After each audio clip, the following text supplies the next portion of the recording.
আসসালামু আলাইকুম। আমরা সাধারণত যখন জিমিনি দিয়ে অর্থাৎ এআই দিয়ে যখন কোনো ফটো মেক করি অথবা ভিডিও মেক করি, তখন কিন্তু আমাদের যে ফটোটা মেক করি সেই ফটোর কর্নারে জিমিনির লগো কিন্তু থেকে যায়।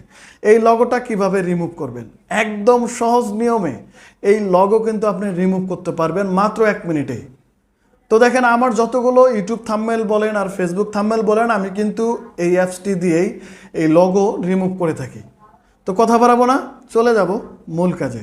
Welcome back. দেখেন, আমরা ইউটিউবের থাম্বনেল বা ফেসবুকের থাম্বনেল অথবা যে কোনো ছবি যদি আমরা জিমিনি থেকে জেনারেট করি, তাহলে কিন্তু এই যে ছবির কর্নারে একটু যদি ভালো করে আমরা দেখি, এখানে কিন্তু একটা জেমিনির ওয়াটার মার্ক থেকে যায়। আর এই ওয়াটার মার্কটা কিন্তু অনেকটাই খারাপ, কারণ এই ওয়াটার মার্ক সহ যদি আপনি ভিডিও আপলোড করেন, ফেসবুক আপনার কপিরাইট ইস্যু দিতে পারে, ইউটিউব কপিরাইট ইস্যু দিতে পারে।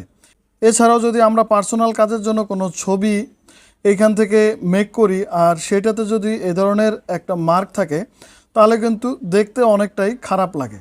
এই জন্যই এক ক্লিকে এ ধরনের জেমিনির মতো যত ওয়াটার মার্ক আছে, যে কোনো অ্যাপসের যে কোনো মার্ক যদি আপনি সরাতে চান, এক ক্লিকেই সরাতে পারবেন। এর জন্য আমাদেরকে চলে যেতে হবে প্লে স্টোরে। আমি চলে গেলাম প্লে স্টোরে। প্লে স্টোরে গিয়ে আমরা এখানে সার্চ করে দেব স্ন্যাপশিট, SNAPSEED। দেখেন, ভালো করে লগোটা চিনে রাখেন। এই অ্যাপসটা আমরা ইনস্টল করে নেব। সো আমার যেহেতু আগের থেকে ইনস্টল করা আছে, আপনারা নির্দ্বিধায় ইনস্টল করবেন। দুই একটা পারমিশন চাইলে পারমিশন দিয়ে দেবেন। সিম্পলিভাবে আমরা ওপেনে ট্যাপ করে দেব। আমি এখান থেকে ওপেনে ট্যাপ করে দিলাম। এখন আমাদের কাজ হচ্ছে এইখান থেকে নিচে একটা অপশন দেখতে পাবো, অ্যাড ফটো। আমরা এই অ্যাড ফটোতে ট্যাপ করে দেব। এরপরে আমরা আমাদের যে ছবিটা, কাঙ্ক্ষিত ছবিটা নিয়ে নেব। আমি এখান থেকে ছবিটা নিলাম এবং ডান অপশনে ট্যাপ করে দিলাম।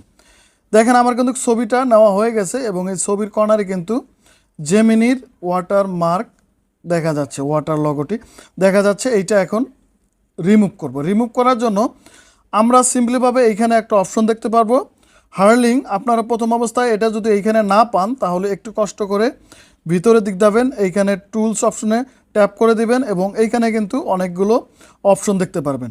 এইখানে শুধু যে ওয়াটার মার্ক রিমুভ করা যায় এমনটা না, এই অ্যাপস দিয়ে আরও অনেক কিছু করা যায়। আপনারা যদি এটা ইনস্টল করেন, এরপরে যদি একটু অ্যানালাইসিস করেন, তাহলে কিন্তু দেখতে পারবেন। তো আমরা এইখান থেকে হার্লিংটা সিলেক্ট করে নেব। সিলেক্ট করার পরে আমরা একটু ছবিটা জুম করে নেব। জাস্ট যেইখান থেকে আমরা ওয়াটার মার্ক রিমুভ করতে চাচ্ছি, সেইখানে একটু টাচ করে দেব। ম্যাজিকের মতো আপনার এই মার্ক রিমুভ হয়ে যাবে। দেখেন, আমার কিন্তু এই মার্কটি নাই। এখন এইভাবে মার্ক রিমুভ করা শেষ হয়ে গেলে আপনারা সিম্পলিভাবে এক্সপোর্ট অপশন দেখতে পারবেন নিচে, এই এক্সপোর্টে ট্যাপ করে দিবেন।